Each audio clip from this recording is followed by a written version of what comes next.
Hello, everybody. Welcome to a new episode of AZ Security, the new channel in which we present the AZ Security around the whole Microsoft Azure technology stack. My name is Roelant Dieben, and today I have a special guest who has a lot of MVP titles and MCT, and his name is Roelant Dieben. Hi. Yeah, I Nice. have a lot of three-letter acronyms, so I excel at three letters. So, yeah, that's me. I'm a cloud and AI architect at Soposteria since last November again. And I had a small break being an entrepreneur, had my own company. But then went back, what was formerly Ordina, I went back to Soposteria, and they still would have me, so I was welcomed back. Nice. Yeah, and I'm an Azure and AI MVP. And yeah, I just love AI. I love Azure, and I love things of the community. So that's me in a nutshell. Wow, well, that's very pleasant. Pleasant to have you here. Also, with a hot topic, I can say AI. The whole world is in AI mode almost, if I can say so. Yeah, definitely. Yeah, and so thank you so much. I could be here, and especially for a subject like AI, because you could have invited so many people, and you ended up with me. So very Yeah, happy to yeah. be here. Well, we follow you a lot of times, and you are posting a lot of topics. You also have spoken on Azure Fest, which is a Dutch community where you had a cool and awesome topic. And if I may phrase it, how to do RAG on a secure way.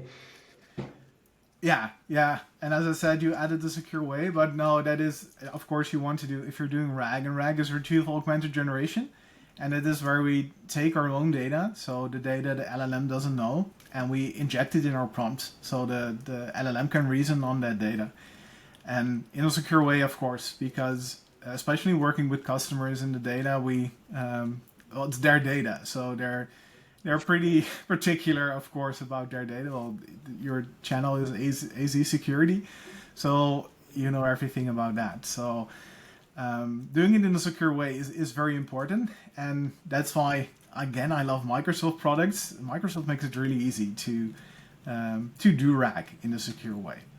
And if I'm talking about RAG for people that just join in, like, can you explain a little bit more how AI is working with this technology? Yeah, because AI is of course we all think these models are really smart, and I did the same. The first time I talked to ChatGPT, I was blown away. It was yeah, it really was. It was the first time you could actually talk to an actual model that responded in a way that made sense and in some way or form was smarter than I was because it knows, on the one hand, the recipe for apple pie, but on the other hand, it knows how nuclear fusion works. Of course, it doesn't know how it works, but it's pretty good at reproducing how it's trained. And the training cycle is done. It's usually done on the a quorum of the public internet. So we take the public internet, we train a large language model on it, um, and in the end, it knows those facts. The facts we teach it, the language phrases we teach it, it knows. And Definitely. it doesn't really know, it only knows the statistical relation between all those pieces of information we put in. And those pieces of information we call tokens because, of course, those models don't understand language, they don't understand text. It's all math, so they understand numbers. So we take all these pieces of text, we chop it up in smaller pieces, and that are the tokens, and they're just numbered. So every token gets a number, and for the older models, that's like 50,000 tokens, and we have those 50,000 tokens. We number it up, we do the math, and text comes out. And that almost sounds like magic, and it looks like magic, but in the end, it's just a statistical relation between those pieces of data, between those tokens. But that model only knows the information we fed it. So it knows what was on the public internet and can kind of reproduce what was there, but it has no clue on your data. It has no clue on everything that happened after its training set was snapshot. So with RAG, we get to inject extra data into our prompts. And these prompts are usually multifold, usually it's twofold. Usually we have a system prompt, so that is, as developers, as architects, the thing we give the model it should do. So that's what you always see. You're an AI assistant that is very good at baking apple pie, for instance, or always responds in rhyme. And then you see the large language model just adhering to that system prompt. And we can do all other things with system prompts as well. We can do content safety, etc., etc. But that is especially the things we as a developer want to inject in the model. And then we have the user prompt. And the user prompt is just a question we ask it. And every time we take all the pieces of information, so the system prompt and everything the user asked and everything the model responded, we take that again, we tokenize it, so we chop it up, we make numbers out of it, we do the math, and we get text back, or we get tokens back, and we convert them back into text. And do you have a sort of influence in those tokens? I mean, they can make tokens from every word or specific sentences. Do we have some kind of control on those tokens? No, the tokens are what are training time. So the tokens before, for instance, OpenAI. OpenAI, of course, trains a lot of models, trains a lot of impressive models. What they do when they start to train a model, they take their entire data set they want to train it on. They do some statistical magic, and to me, that is what it is. This is statistical magic. But they figure out a way how they can chop up those texts into smaller pieces, those tokens, and do that in the most optimal way imaginable. So they chop it up in a couple of 100,000 tokens, and that is the vocabulary for that large language model. So at training time, that vocabulary is there and it won't change. And of course it won't change, but because else it wouldn't make sense, and you can translate it back. So that is a training time thing. So if you look at the large language models, and it helps if you look at the older models. So if you look at ChatGPT-2, or that's a GPT-2 model, for instance, it's open source. You can check out the code, which is kind of fun because then a lot of the magic starts to disappear if you look at that Python code. And if you look at the code, you can also find the dictionary. And it's just a dictionary of these 50,000 tokens, which is just a number and a piece of word. And sometimes it's bigger words. So there's no magic in the tokens. And that kind of demystifies sometimes what these large language models are doing. I can imagine, yeah. It's although it sounds like a mystery, if you're using it then and you open the source code, it does make sense. That's what you're saying, right? It makes a lot of sense, and it's so important for people to know what is going on, because as I did also, you're totally anthropomorphizing these models. You're attributing human traits, and these are not humans. These are not intelligent. This is just math, and it is just statistical relations between words. And if you want, I can actually show you. That's a very interesting website from TensorFlow.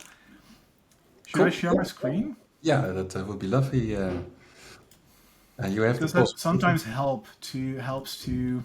I'm just going to share my entire screen. So here we see a word cloud, and this is a cloud from a very specific model. And what helps is this model, or this embedding model, because it's embedding these pieces of text, it's embedding entire words. So all those large language models we know, the GPT-4, the GPT-4o, the O1s, etc., they all use tokens, which are pieces of words. Sometimes it's only letters, sometimes it's punctuation. But this word-to-fact model is different in that it encodes entire words. And what we're looking at here, and I'm going to look weirdly over, but I have two screens, so this is I became not that well prepared. But we can look at this model. So it's a word cloud, and we have this entire huge cloud of words that are plotted in this 3D space. And these vectors, these embeddings, are highly dimensional. So for the word to fact, every word has 300 dimensions. So its meaning is contained in those 300 dimensions. And those dimensions are just 300 huge floating point numbers. So these numbers are between, I think for word to fact, they are between 0 and 1. So we have 300 of those numbers in some way or form capturing the meaning that is out there. Yeah, we take those 300 dimensions, we reduce it to a 3D space, and then we get this very nice word cloud that has all these words. And the words that roughly mean the same are still clustered together. So that's why we're seeing those weird clusters, and we can look at it. And this is always a kind of a gamble, because you never know what it is actually rendering, because it takes a sample of the data. So here we see music things that are related. So music, actor, so it's more of culture, band, singer, musical. So we see the words here on the right side that are kind of close together. And we can take another subset if we take, so we take some more, and then we have things that are related in, it's math, I think. It's math, Python, because we see NP, probably NumPy, and we see some variables, and we see gamma and phi and beta, so it is some Greek alphabet as well. And that makes sense, because we're doing math. Probably math is related to these Greek letters, because we use these a lot in math. So all Greek letters are pretty close to things math. And we can actually also do searches. So if you search for Kennedy, it's not always the most cheerful example, but it is a kind of fun example, because if we look for Kennedy, we get assassination as a word that is tied to it. Lee Harvey Oswald is tied to it. It was, of course, a senator. And we see all those words tied to the word Kennedy. And this is how these large language models actually work. It is meaning in a high dimensional vector space that, of course, we're reducing to 3 dimensions here, just to visualize it. And when we're getting the tokens, the most likely tokens out there, out of those large language models, we're in fact checking these relationships that are very, very close. Just to do predictions on what is likely to be predicted there. And then, of course, there are a lot of mechanisms, like the attention head mechanism, that actually makes it so it can retain some meaning in sentence, because language is crazy hard. Our English language, or the human language, if we look at our sentences, just the swapping of one word could totally 180 degrees change the meaning of a sentence. And the words are still the same. So if you look at the words, then you're not getting the meaning of the sentence. So it has to have some way or form to actually track the meaning for the sentence and tie these words together and tie the meanings together, so it actually knows. Again, I'm anthropomorphizing these models. It knows what we're saying and what we're meaning. But in the end, it's just the statistical relations for these models. I think that will also be the hard thing if you want it lets to predict basically what the next thing is really. And definitely with the Dutch language, for that matter, we have a lot of sentences which can be the same word, but other meaning indeed. But that's also in other languages as well. And Roelant, how long do you work with this technology currently? Well, AI is, of course, is really old. Well, it has been here since the 50s. I fortunately am not been here since the 50s. I am almost 50, so that is kind of the same. No, it's not. But I've studied AI, so I then way back before AI was cool. I studied at the university, but actually kind of got fed up with it because it was so impractical. There was almost no practical use except for scientific uses. So there was no business use really. And then in a couple of years, and it is a lot of years, I'm getting old, down the line we got cloud. And cloud really democratized the entire compute space. And now we had this compute that can actually do the math of the models. And you don't have to have this big mainframe that you need in your basement to use it. And then Microsoft came out with the cognitive services, and that's almost, I think, that's 10, 11 years ago. Yeah, I And then think. you had services you could use, and you could just put images into it, and it did object detection for you. And it made it so easy, and yeah, overnight it just became almost practical to use. And then we had things like language understanding interface, LUIS, which was, I thought it was so cool. It was so cool. We actually could do semantic reasoning on these sentences, on these words. We could train the models, and it was so cool, even back then. And then again in 2021, everything changed again when Gen AI hit. Definitely. Yeah. Yeah. Yeah, Wow. that was huge. And then things like language, it became so easy. It's so easy to use these large language models for almost everything, and that is the drawback of it. We're now using it for almost everything, and we don't need AI for everything. I No. now see developers trying to do math with ChatGPT. This is a language model. These language models inherently are not good at math, and that was of course a running joke in the early days of LLM. It's only 3 years ago, but that of course they can't count. They couldn't count. Well, now they can. The skill has been added, but yeah, language is not math. So you No, don't need large language models for math. no, no, I can imagine. And if you're looking back, I mean, you're working. Now you said 2021, which was very popular. Looking back, what are most elements which are disadvantages?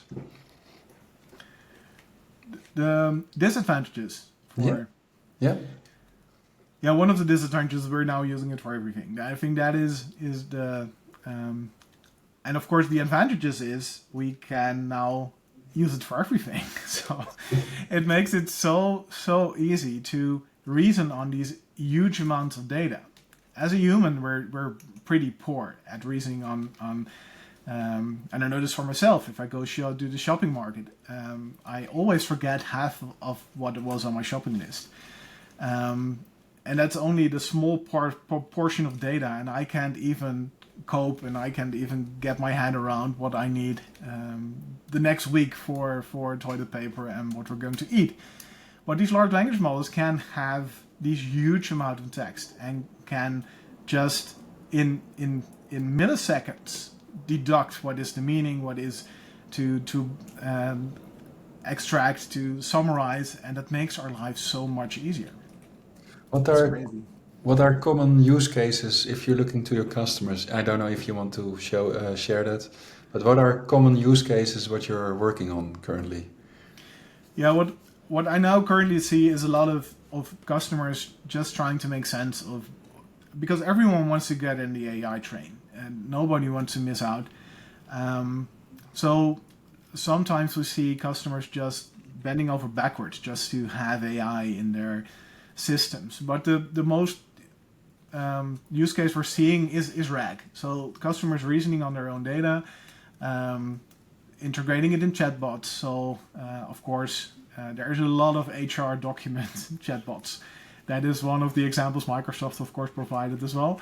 That is very popular. It is also very popular to do statistical analysis on your sales data and such, because yeah, it's not going to replace those statistical engineers, but now every manager, everyone with who can type can now get trends from data, who can now visualize graphs. And if you're done with graphs, you can have fun generating images from DALI or other things. And also, of course, in accessibility land, in the accessibility space, you can do so much by just doing object detection or just checking if your website you just created is accessible. And of course, again, we maybe do not need AI. We had accessibility checkers in the past, But now we can have pretty easily large language models just checking as an integration test for in your pipelines. Is this page up to our design standards, for instance? Because in the past it was really, really hard to check. We could check color for buttons. We could check if the alt text were there for images, but it was hard to detect if a button was underneath a text box or something. You really had to look. Human eyes had to look at these pages, and now we have Gen AI, and it can just analyze those images for you and do anomaly detection there. Yeah, I totally agree. A lot of automation work which we done in the past by heart. I mean, there was already a lot of automation possible, but creating those use cases basically to an automation process, that was sometimes a bit of a pain, basically. And nowadays it's very helpful because it's not only, as you mentioned, it's not only the voice, but you can also put images and other recognition topics, making the work a bit easier nowadays. Yeah, Yeah, and of course the work itself. If you're writing code, if you're a developer, then GitHub Copilot for me is now this essential. If I'm not able to use it, it feels like I'm missing a limb. It is just, it makes it so much easier. And it's sometimes weird that you're now typing a couple of characters and almost expect the exact thing to come out you want. And of course, I've been disappointed by code that Copilot has written as well, but it has gotten a lot better than it was in the past. Well, you still have to think, right? I mean, it's giving you a pointer, not always the correct one, but mostly it's giving the right direction at least. Yeah, Um, or sometimes it doesn't, especially for things like PowerShell. It is so good at coming up with believable PowerShell commands that have never existed at all. And that sometimes you're convinced that it should be there, and you're then blaming the documentation that it's not mentioning those. Yeah, there's a lot of drawback, and it is what you said. It is AI is now enhancing our own creativity, but we still have to spark it. These things are not going to write these codes no, themselves, at least for now. at least. Just a thing that just popped up. Does it make us lazy as ITers, IT I people? don't think so. No, I think we now have time for more interesting things, Coffee drink. because the things I use it for are the things that just took time. It was the busy work that was in between the moments we actually did thinking. So we did thinking, we created design, and especially also for design. If you're now, I'm not that, I'm not good at drawing. So of course I can do technical drawings, but to actually convey meaning or things, that sometimes it is hard. You're missing out. And now I can generate images, I can generate everything, and that is just a lot faster than me doing it in another way. And I think that is the case for a lot of things we do. It makes it so much easier to do that in between stuff. So you actually can do more thinking probably, or more leisure time. I think so. Yeah, it's definitely adding or giving added value to our work. If you're working at the customer, don't you have a lot of discussions like, is it safe, is it secure, privacy topics, that kind of stuff? Yeah, the main thing is, but then they're going to train on my data. Then they're going to use my data, and you're shipping this off to the United States, and that will become part of their training set, and we don't want that. And of course, that is an actual risk. If you're not careful, then of course, if you're just putting your data everywhere in the public internet, yeah, then of course you run the risk that your data is ending up in places that you don't want to. But if you use paid subscriptions, and even the unpaid subscriptions, but sometimes you have to read the fine print, right? You have to read, what am I consenting to? What is the checkbox I have to so be vigilant, be aware where your data is ending up. But those the big vendors, if you're using Google, if you're using Microsoft, if you're using Amazon, OpenAI, your data is not ending up in a data set automatically, and you're not being trained on. And that is the reason is twofold. Because on the one hand, those companies really don't want to train in your data. They don't know your data. The quality is probably not measurable for them, so they don't need your data. And that's the one. And the second thing is, of course, we have all these compliance regulations and all these things. They're not going um, to risk everyone not using their systems because they're just using your data. But of course, be vigilant, be aware where your dating end up, and just look at the disclaimers, and then you're fine. But that is I think the biggest worry for the customers who we're working with. Yeah, but what about my data? And if you're looking to the OpenAI, the solution in Azure, does Azure provide specific guardrails or options to opt in or opt out? Do you have an example on that? Which functionality there is? The you mean for content safety for the Yeah, for instance, yeah, yeah. yeah, I don't and know. that is another thing where we should really be vigilant about is the content safety we use in our models. Of course, we got DeepSeek a couple of weeks ago, Yeah, definitely. and it's beautiful what they did with DeepSeek. If only half of that is true, then it's really impressive what they did on the training side. That they did it pretty cheaply. Of course, it still was millions of dollars, so maybe cheap is not the correct word. But then still very impressive. But on the other hand, you have to realize this is a model that is trained within Chinese borders, and China has some pretty interesting regulations regarding content safety. We probably shouldn't go too deep because you probably want to post this on the public internet. So we still want to be welcomed in China. But look it up. It is interesting to see what they're doing on content safety. But if you look at the big vendors like Microsoft, like Amazon, like Google, and I really like what Microsoft is doing for content safety, because they're integrating it in all these services, and sometimes it's not even possible to opt out because they firmly believe that AI should be used for almost for good. So nothing like the Grok model we're seeing now. You can ask for the current the current frame of time. So it's now February 2025.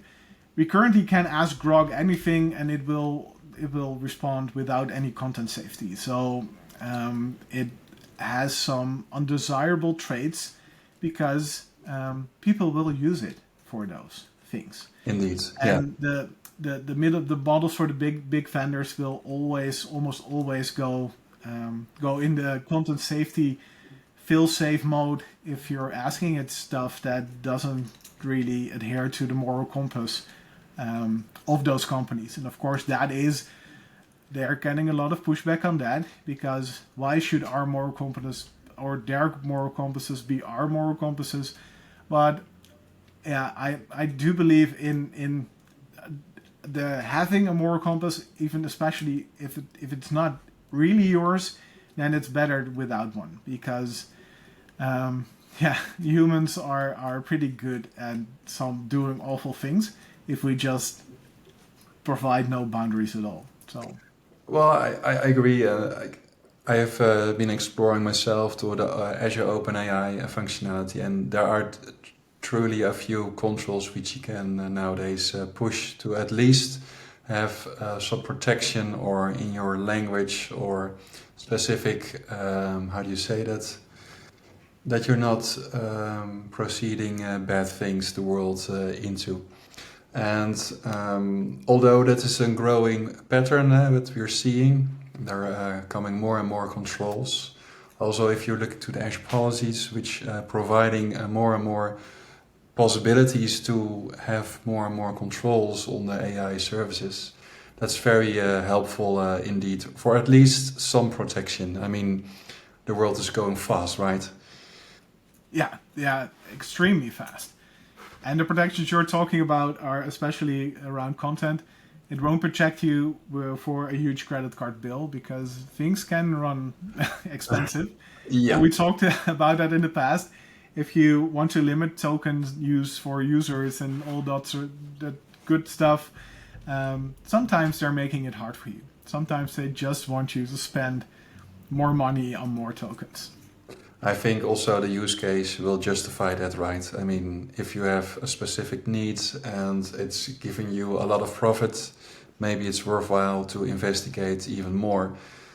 But it's really depending on what you're trying to solve and how AI would fit in this picture. Yeah, that's a very good point.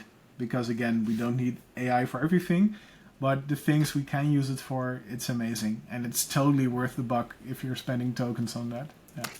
Definitely, definitely. Do you have maybe a beautiful thing to show in a sort of limited demo, AI in action, or Yeah, I won't. I can't really go past the Microsoft demos there. I think because again, then for the things we're doing with customers, then it's customers' data, so they won't like it if we show the data. I can show you, but that's a totally different thing. I can show you the. We looked at the word to vec, statistical relations. I can show you the kind of math. It's not really the math, but we can do math with these vectors, with these embeddings. So we can subtract and add things. And I'm now sounding cryptical, but maybe it's just fun to show. I'm just going to show it. And if you don't want it, you cut it out. And then we still, we have a weird transition, but that's totally fine. I'm now going to share Python code. And yeah, this is of course scary. I'm now realizing because I haven't tested it, and Python with versioning is always very fun. But I think we should be okay. It's Python 3.12, and what we're looking at is a very simple piece of Python code. What we're doing is we're loading the word2vec, and we're loading the Google News word2vec model. So that's what we're doing here on line 12. We have that model, and the only thing we're doing is for some form of 3 words. So for instance, we have the word king, and we're subtracting the word man, and we're adding the word woman. And then we end up with a vector that is closest to that calculation. So that we can see that here, the result is the most similar vector to the king minus the man plus the woman. And that is kind of cryptical here, but believe me, that is what it's doing. Okay. We can run that. Yeah. And hopefully it just works. Because that always happens during demos, right? That it just works. Yeah, we will wish for the best, Roelant. Of course, it doesn't work, and that's interesting. We'll cut that out. And it just works. Why doesn't it work? Because I garbaged it up before running it. So it'll be fine. And it will work this time, of course. And it's taking longer, so it's actually loading the model, and I just killed my own demo just a couple of lines ago. Okay, so we have this, and of course you can guess, and maybe you've seen this demo before, but if we take king and we subtract man and we add woman, we get the vector 4. And this is where you insert the word we're looking for. We get the word for queen, so we're going for queen. And that actually works. So we do the math on these words, and it just adds up. So, well, brother minus boy plus girl, that's not too interesting. That is a sister, and that is... But we can do cities as well. So if you take Paris, minus the country of France, and add Germany, we actually get the city of Berlin. And this really, the first time I did this, it really amazed me, and I the entire evening I was just making these calculations, and does this work as well? It is so much fun. Cool. And this works as well. This is yen. So, and this is interesting as well. If you take doctor minus man plus woman, that is always a very interesting example to show, because in the past that was probably nurse. And that's not okay, because that is just nourished because there's so much bias in our data sets, and those are the data sets we train on. And that's not okay. So thankfully, we're seeing a lot of effort also from the big vendors to remedy that bias and just get it out of our data sets. On the one hand, they also realize if you take the totality of the public internet, there will be bias there. So we have content safety in the end. But they did this pretty okay because it's gynecologists, and we can actually do some conjugation. So we can take words and we actually get running for the word, so we can conjugate with it. We can do emotions, which helps because now we can do math with our emotions. That is, as IT people, that helps, right? So if you take happiness minus happy plus sad, we get sadness. We get a lot of things. And this is one that's interesting as well. You can do really weird things. You can take the word house and you can subtract happy and you can add a pickle. And that is, of course, if you are in a house but you're not happy again. So for instance, you're spending the Christmas days in some form of house with your in-laws. So you're in a pickle, then you're actually in a bungalow. So that also, it just adds up. That's it's an amazing word to come up with. It is, yeah. Yeah, this is evening after just doing math with words. We have YouTube as well, and so on and so on. It's so much fun that this works. And again, this is just how these meanings in these large language models, well, it's not how this works, but in the end, this is how they work internally. So they can do this math as well. It's just fun. It's nice to see how it's working in action. And so we saw something actually, and it's not AI. It's just statistical relations between words, and we're doing math, and we call it AI. And that is what we're doing for Gen AI. That's what we're doing for text generation, and that's also what we're doing for image generation. Although that still blows my mind. And that is something I did evening after another evening, just generating images. That is also that still gets me. That just from the static garbage we can generate images that actually look very, very good. So. And it does make sense mostly, right? I mean, you're giving a description and you're hopefully getting the picture that you fantasized, but it's doing great and awesome things. A lot of people are very amazed, like, oh wow, take a look at this. And I always think, like, how are those pictures being created in the back? And it's almost the same as the text tokens are predicted. But this is pixel after pixel, and it's just getting those statistical relations it knows from images this time, and it's just starting with garbage, and then some of these image generators show the steps in between, so you see what is going on in those image generation processes, and it's still between the garbage you start with and the end result. It's still amazing. Yeah. Definitely, that's for sure. I can imagine that indeed.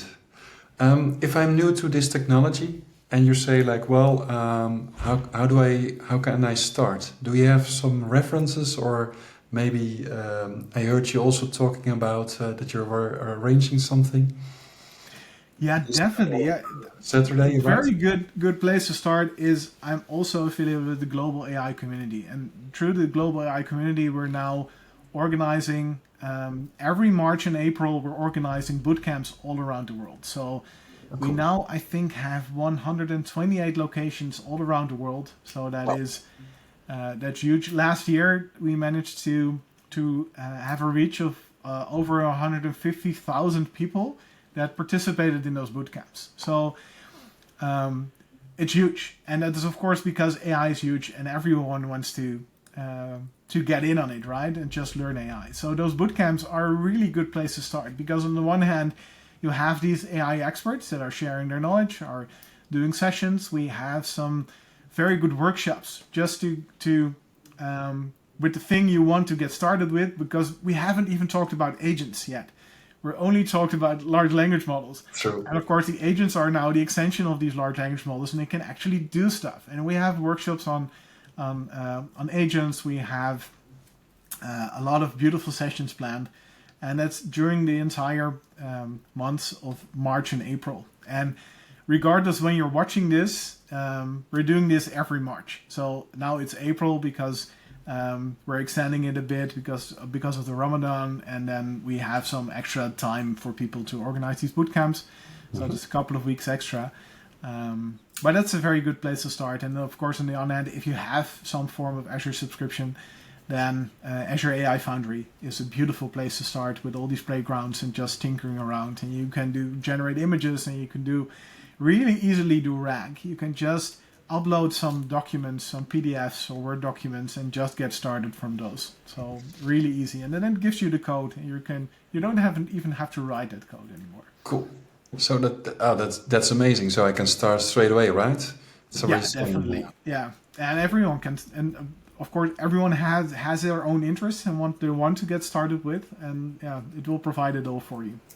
And is that can I join free? Is it physical? Is it virtual? Yeah, the bootcamps are free events, and most of them are in person. Some of them are hybrid, so they are in person and virtual as well. And a handful is only virtual. Okay.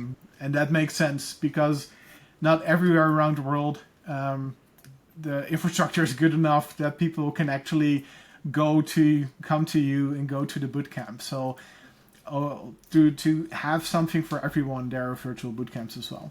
So Nice. Well, that's amazing. I heard that you're sharing the link later on, so I definitely. will pronounce it in the links below. So for everyone that just joining in and just want to see and understand how it's working or want to be part of the bootcamp, you can follow the link.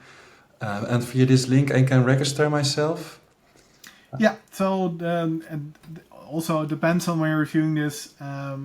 If you're, well, we're having them all around the world. So go to the link we provide, and then just look one up that is closest to you. And if you're not close to anything, then please attend something virtual. Yeah. All right. Well, we will do that for sure. I also followed it, I think, a year ago. It was very complete. A lot of topics were touched upon. And there was also a good GitHub page which was explaining different use cases for the use cases if you don't have any clue or just have specific topics like, hey, I'm feeling comfortable about it. It looks like the mine. And then you can follow it step by step all on the way. So that is great. Awesome. Roland, we are almost running out of time. I want to thank you very much for your explanation, for the interesting topic that you have shared. A lot of things crossed my mind, like, wow, I have a lot of things I want to dive into that. And hopefully we beat each other again if you have another amazing topic related to security or an AI specific which touch upon the security. Awesome. And hopefully you want to join again. Definitely. Yeah. Thank you so much for having me. It was fun. You're welcome. And that will wraps it up for today. Everybody, thank you very much for listening. Hopefully it was useful. Please click on the comments below if you like it. And till next time, take care, everybody. Bye-bye. Bye bye.